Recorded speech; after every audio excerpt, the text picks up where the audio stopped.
Hi guys. I'm going to do a quick video. The girls woke up a little earlier than they were supposed to, so I'm going to try to do this. And my husband got home a little earlier than he's supposed to. So I'm going to try to do this with the chaos that is happening in my house right now. As I say this, we went to a homeschool group today, and I left a bag of bedding for our chickens out on the porch, and our husky puppy ripped it all up, and it's all over. So my husband is outside cleaning that up. Hey, girl.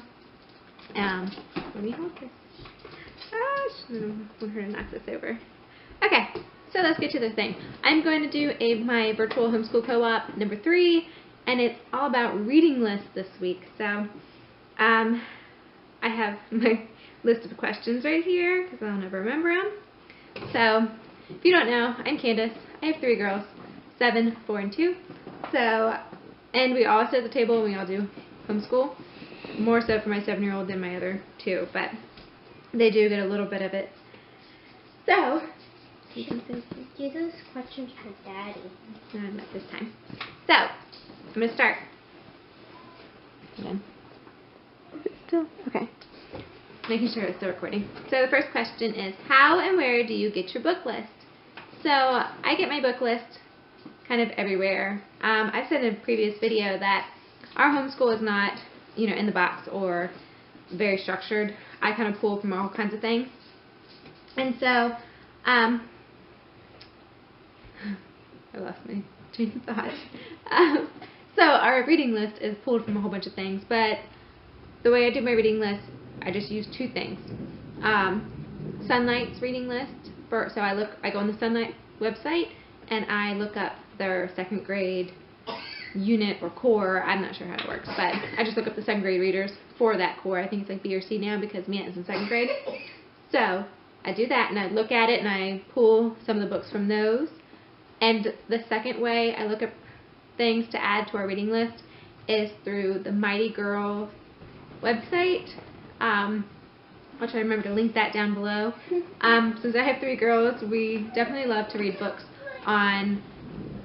with strong female characters in it. So that's a great resource if you have girls. So, and they separate it into different ages. So I think the first age is like, 6 to 8, and then the next is like 8 to 9 or 10. So I just look into 6 to 8, and that's how. And I literally just wrote that all on a big list on my computer and printed it out. Come here. I'm gonna get it. So let's see. The next question is, how big is your book list? Ours is pretty big, and it's a good mixture between picture books and read-alouds. And, well, picture books and read-alouds for us right now, but it's definitely a mixture. Like, our first one was Charlotte's Web, but another book on our reading list was Summer Bird, and that's a picture book. So I just added that into our morning time with the Charlotte's Web.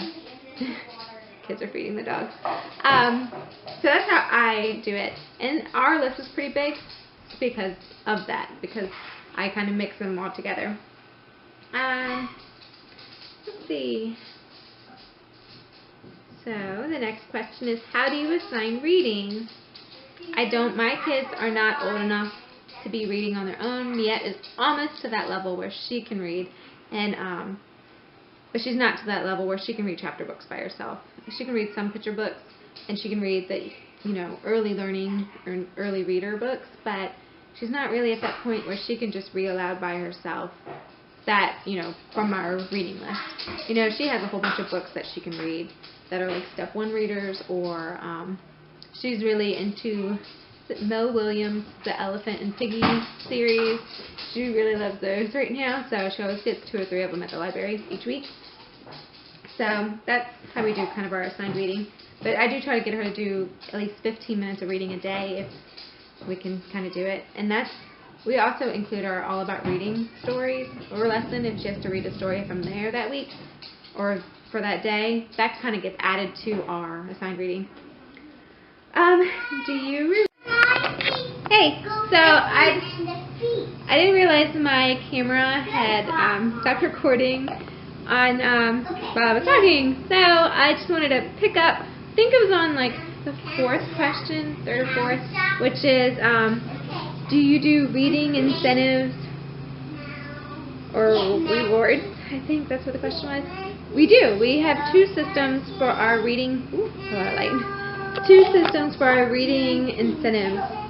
So I'm gonna do a little clip and show those two things, and I'm gonna insert them right now. All right, this is our first reading incentive. This is our main one.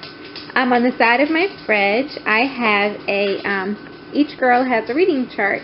And I print these reading charts out at 3dinosaurs.com. And like Mia has this one. Kenzie's got a princess one. And since Marley finished hers not too long ago, she's got a Halloween spider one.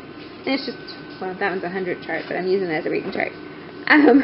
So after we read a book, for each book that we read and they listen to, they get one sticker on there. So, and then when they fill it all the way up, they get to go to Tractor Supply and pick out one of those, I cannot pronounce what they're, Schwinn animals? I don't know. They're like really adorable plastic animals.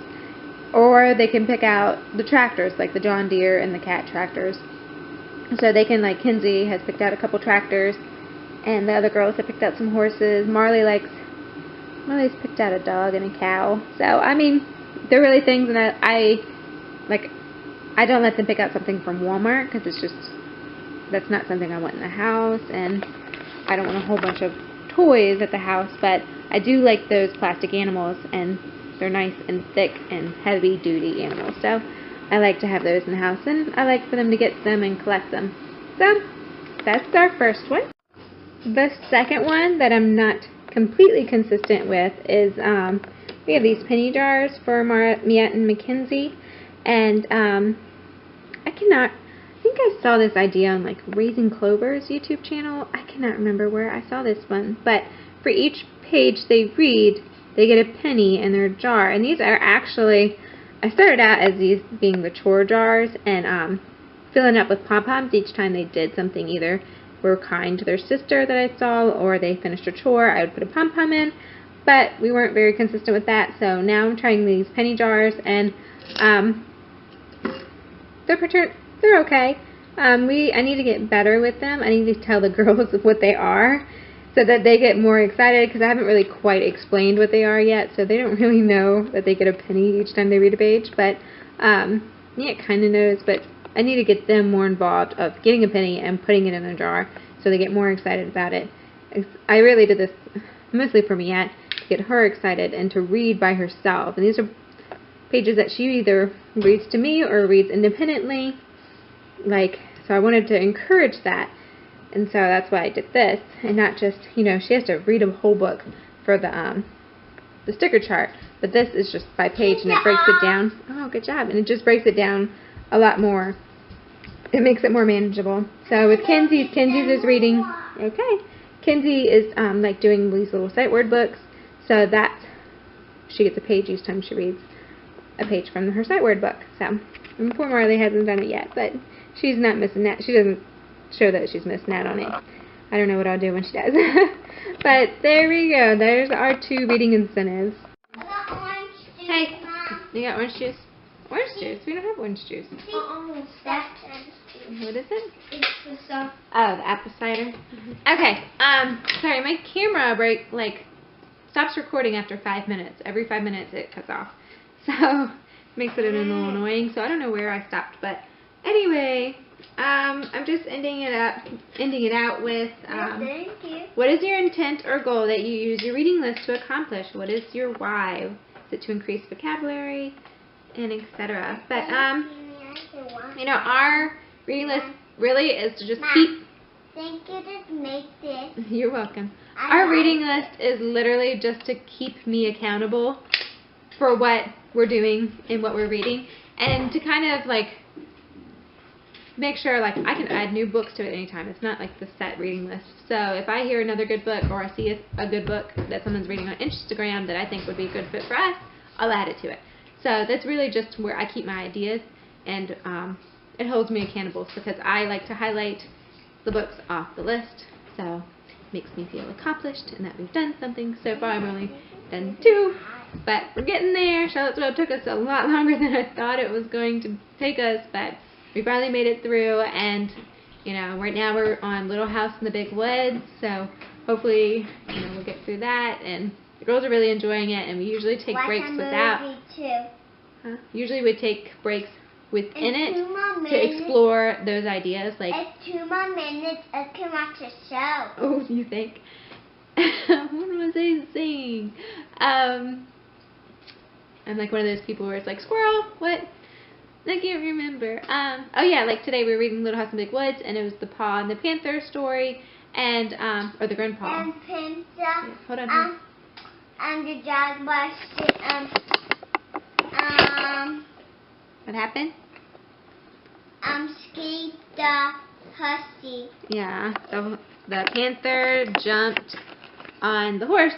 So we talked about panthers. They didn't know what a panther was, so we looked up some pictures and some videos on panthers and kind of went there and went along with it, huh? So it was cool. Little orange juice. Yeah, it's apple cider. Apple cider too. But I'm calling her name Juicy. Okay. Anyway, I hope you liked this video. Make sure you thumbs up. Check out virtualhomeschoolcoop.com and see everybody else's responses to this question. And that's it. Thank you for watching.